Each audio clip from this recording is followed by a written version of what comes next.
Je me présente, je m'appelle Tiffany, je suis manipulatrice depuis bientôt 14 ans à l'hôpital Tenon en radiothérapie. J'ai commencé dès mes premiers pas ici.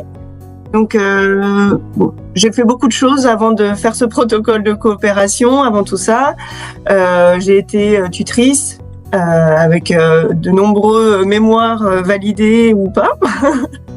J'ai aussi, en plus d'encadrer les étudiants, je fais de l'annonce paramédicale. Je fais beaucoup d'autres choses, mais j'ai passé aussi le DU de manipulateur en pratique clinique, en radiothérapie, grâce à Gustave Roussy qui propose ce DU. Donc je me présente, Silouane Polyflamand, je suis cadre de santé diplômé depuis 2020, mais j'assure des fonctions d'encadrement depuis 2017. Et auparavant, j'ai été manipulateur radio, principalement en imagerie, mais aussi un petit peu en radiothérapie à la sortie de l'école en 2013. Et je suis aussi coordinateur du collège scientifique de la FPPE. Le protocole de coopération, il se fait à l'ETHOS, en délégation de certaines tâches pour les manipulateurs. Déjà, qu'est-ce que c'est l'ETHOS ? L'ETHOS, c'est une machine où on peut faire de la radiothérapie adaptative. On s'adapte tous les jours à la morphologie du jour du patient. On va reprendre certains organes clés qui s'appellent des influenceurs. Par exemple, on a voulu commencer par la prostate seule. La prostate seule, les organes clés qui peuvent influencer sur une dosimétrie, ce sont la vessie et le rectum. Tous les jours, on va reprendre ces organes-là. On va recontourer la vessie, le rectum, la prostate bien sûr, et les vésicules séminales, le pied des vésicules séminales. À l'arrivée de l'ETHOS, je me suis rendu compte que le manipulateur vraiment était détaché de toutes ses fonctions principales, c'est-à-dire être acteur du patient qui est sur la table. Le médecin qui est responsable du venait, on papotait, c'était vraiment très sympa. C'était quelque chose on travaillait en groupe avec le physicien qui venait valider la dosimétrie, mais par contre le manipulateur ne faisait plus rien à part placer le patient en salle et être assise à côté du médecin.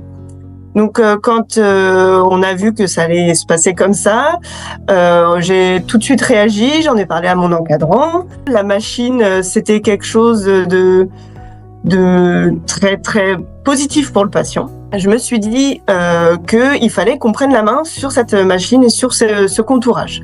Monsieur Flamand m'a proposé qu'on fasse un protocole de coopération, qu'on écrive ensemble le protocole de coopération.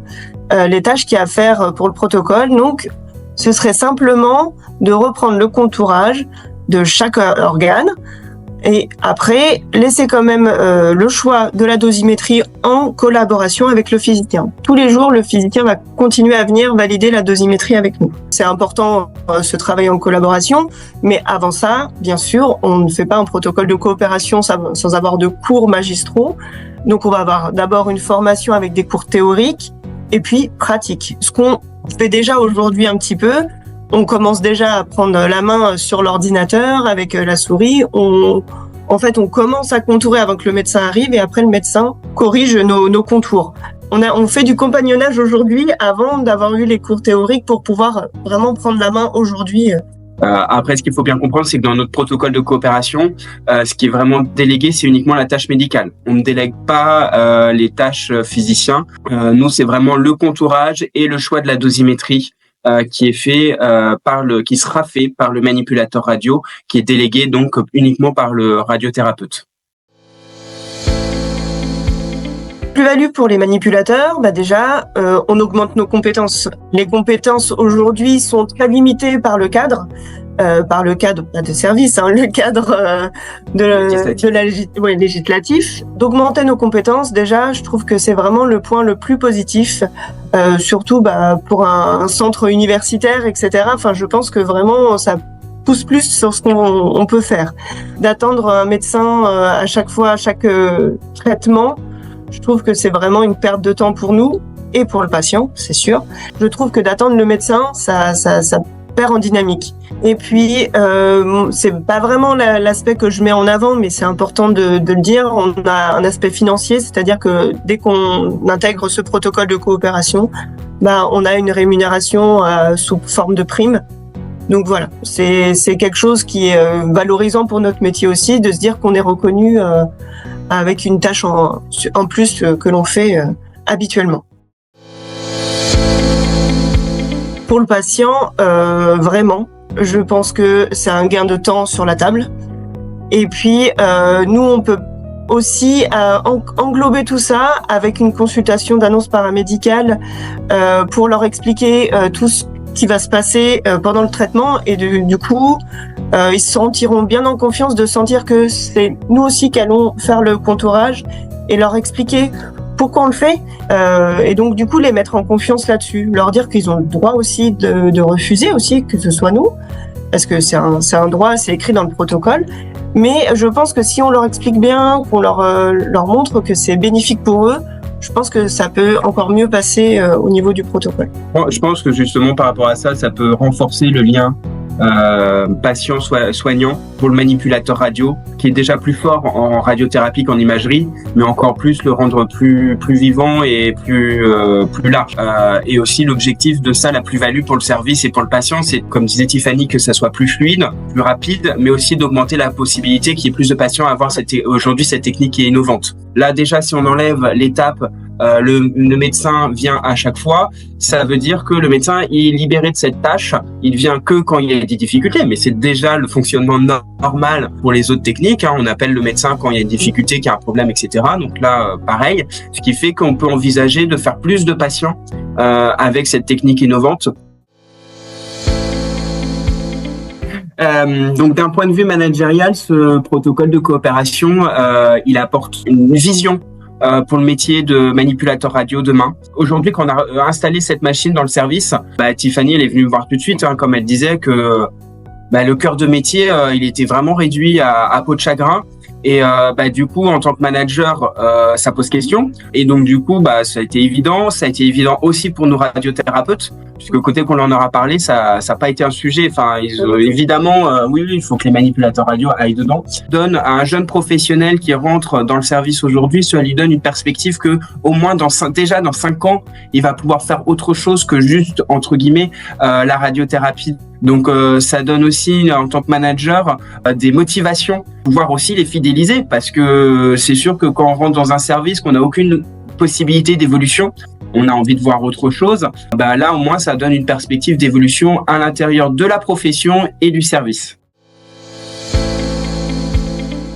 Et il faut vraiment que nous on soit vigilants à ça, c'est de nous en tant que paramédicaux, d'être vraiment acteurs de l'évolution du système de santé, parce que des fois j'ai le sentiment que ça se fait un peu autour de nous.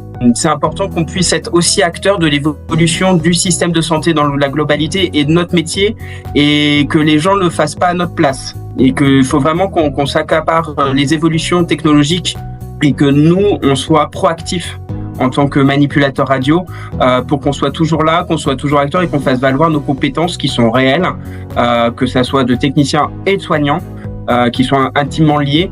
C'est un risque réel, hein, faut en avoir conscience avec les nouvelles technologies, que demain, si on ne se réinvente pas et qu'on s'accapare pas ces nouvelles technologies, que demain, on n'ait plus forcément besoin de quelqu'un d'un bac+3, mais qu'après, ça soit la machine qui fasse tout à notre place. Donc il faut vraiment qu'on se réinvente et qu'on s'accapare les nouvelles technologies.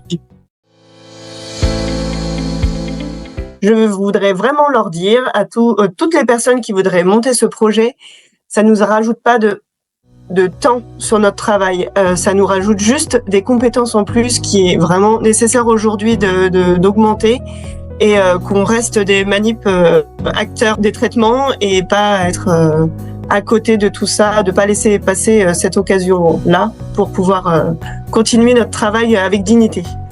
Donc courage, parce que la route est longue pour monter un protocole de coopération, mais elle est nécessaire et vraiment c'est indispensable.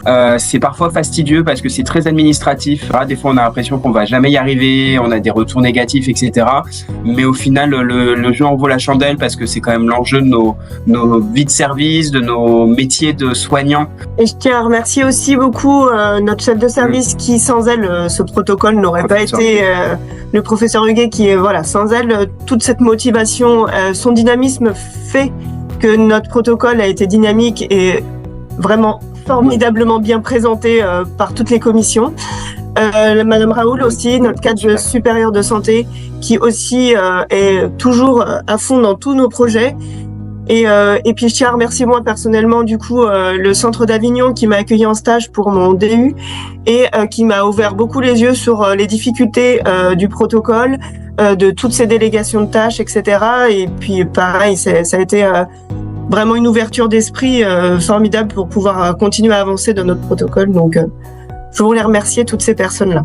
C'est vrai qu'on a eu beaucoup de soutien par contre de nos hiérarchies, de nos directions.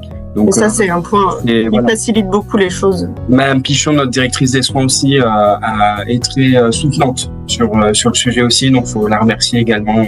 On a franchement toutes les personnes à qui on a parlé du projet ont toutes trouvé ça en fait tellement évident. Et donc voilà, faut vraiment remercier tout le monde qui nous a permis de lancer ça, quoi. Et le centre de Montpellier, bien sûr, qui a été novateur dans la radiothérapie adaptative et qui nous a beaucoup soutenus aussi. Et aujourd'hui, faut le dire, on est un petit groupe de 4-5 centres sous l'égide de la commission radiothérapie de la FPPE à porter un projet de recherche pour essayer de promouvoir ces protocoles de coopération, pour envisager, donner des justificatifs auprès du législateur pour nous permettre de faire de la pratique avancée assez rapidement.